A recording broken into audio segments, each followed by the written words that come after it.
Hello, everybody. Scott Golden here with Golden Opportunities Coaching. Welcome to those of you who are new.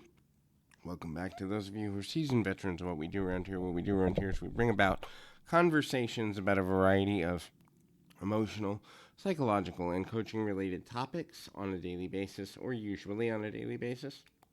We do that as often as we can. If there's a topic you'd like to hear, please feel free to reach out and make that request. We'll do what we can to make that happen for you. Today we're going to talk about signs of depression, whether that be a depressive episode, bipolar disorder, mood disorder related depression, trauma related depression. There are things that are indicative of that. We're going to run through about 9 or 10 of those. And so the first is mood swings. So a person with depression is going to experience a great deal of fluctuation in their mood and personal affect. This is because the stimulus of something that happens can take someone's brain and come together with the meanings they give to life events and create a change in body chemistry, which then creates a change in mood. So you may see sudden sadness that lasts for a few hours to a few days, followed by elation over what would seem to be a small event, but it changes the worldview of the person struggling with the depression, followed by a series of anger when things are not as they seem, then back to the sadness. So there's kind of an emotional loop where the three core emotions are usually sadness and despair, followed by some little bit of sunlight and breakthrough. So there's elation and happiness there, followed then by anger and frustration when things don't go around, and then the loop starts over. Now, does this happen in every case with depression? Certainly not. And some of these symptoms can be literally months at a time. So you might have someone who is sad for weeks or months. You might have someone who's angry over one thing or a series of things for weeks or months. You might have a person who is elated for a couple of weeks because they're on a high. And that's all there. So the next one is negative emotions. The regulation of negative emotions becomes harder with a person with depression. So there's a difference between sadness and complete hopelessness. There's a difference between sadness and utter despair. But for a person who's depressed, the modulation of those emotional states is harder. So if a person is experiencing emotion, they're either going to experience it very lightly, as if it's not happening, or they're going to experience it really extremely, as though it is the worst or the best or the,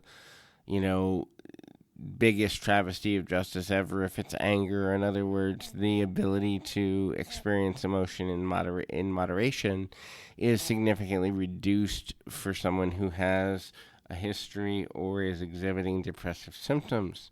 The next one is risk factors. So when a person is going through a depressive episode, they are more risk ready. They are not risk averse. So they may speed, they may run through sexual partners, they may use alcohol or drugs, they may get into verbal or physical confrontations more readily than they would under normal circumstances. And this ultimately becomes prevalent, certainly when a person is just either highly depressed and they're about to check out, or if they're in a period of mania where they just don't care and they want to catch up for lost time.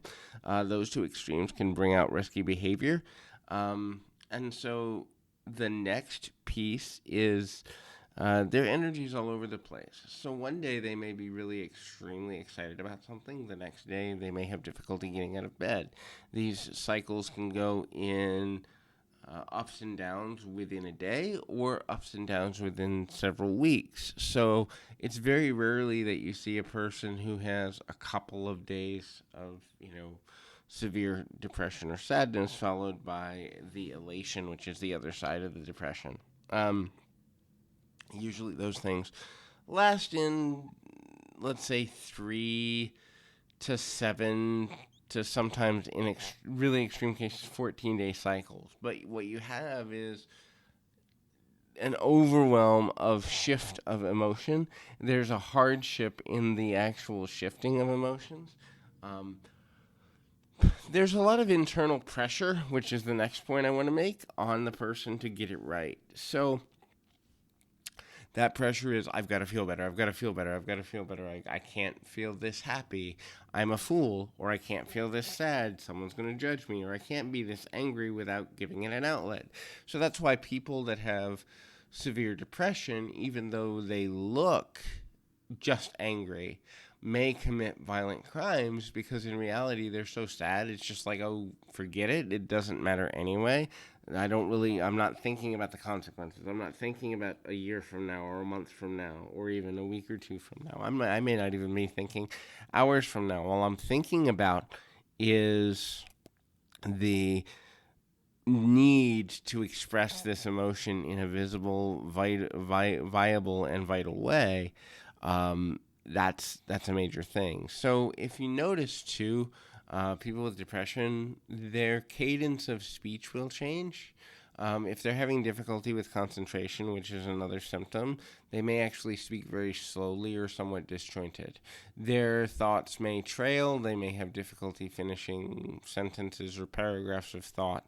They also may go the opposite way, the extreme opposite way, which is speaking extremely fast to try and get in. And this is during periods of elation or extreme happiness, to try and get in as much information as they possibly can, because at the end of the day they're worried about being underheard, not heard at all, or somehow being left behind, or for even sometimes forgetting what they were going to say. And so if they speak really fast, they're less likely to forget in their own mind anyway. The next thing is difficulty with concentration and difficulty completing tasks. Side onto this is procrastination or starting too many tasks at once. So a severely depressed person may have difficulty with things like getting dressed or other forms of self-care. They also may have difficulty picking up a phone to call and check on somebody or to check in like they promised.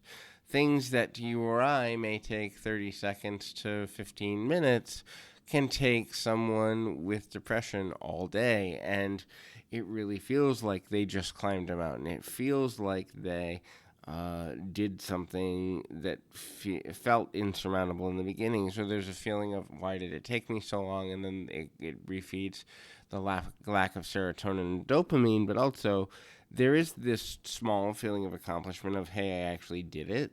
And so it is an internal conflict. The next is bouts of anger that are either unjustified or hard to pin down the root cause of. So anger over something that might have happened weeks or months ago, anger over something as simple as somebody left a bag of potato chips on the floor, which means there needs to be extra cleaning, even though there doesn't need to be. Like, in other words, the displacement of anger and the expression of anger over things that wouldn't